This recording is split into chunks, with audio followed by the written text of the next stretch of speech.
کوئٹہ کے سول اسپتال میں لیڈی ڈاکٹر پر تیزاب پھینکنے کا مقدمہ درج کر لیا گیا۔ مقدمہ ایم ایس سول اسپتال ڈاکٹر عبدالہادی کاکڑ کی مدعیت میں درج ہوا ہے۔ خاتون ڈاکٹر مہنور ناصر کراچی کے نجی اسپتال میں 1 ماہ تک زیر علاج رہیں گی۔ اسپتال انتظامیہ کے مطابق ڈاکٹر مہنور کی منگل کو اہم پلاسٹک سرجری کی جائے گی۔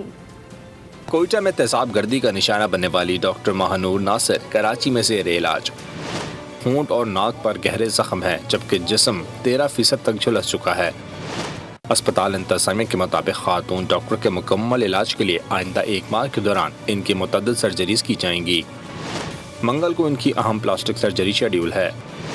متاثرہ ڈاکٹروں کو دھندلا نظر آنے پر ماہر امراض چشم نے ان کا تفصیلی معائنہ بھی کیا۔ دوسری جانب وزیر اعلیٰ بلوچستان سرفراز بگٹی نے کراچی میں ڈاکٹر مہنور کی عیادت کی اور ان کی جلد صحتیابی کے لیے دعا کی۔ ہفتے کے روز کوئٹہ کے سول اسپتال میں سرجری وارڈ کے لفٹ آپریٹر ہمایوں شاہ نے ڈاکٹر مہنور پر تیزاب پھینکا تھا۔ لیڈی ڈاکٹر کو بچانے کی کوشش میں وارڈ بوائے عبدالرزاق ترکئی بھی زخمی ہوئے تھے۔ پولیس کے مطابق ملزم ہمایوں شاہ کو تعاقب کے دوران فائرنگ کے تبادلے میں ہلاک کیا جا چکا ہے۔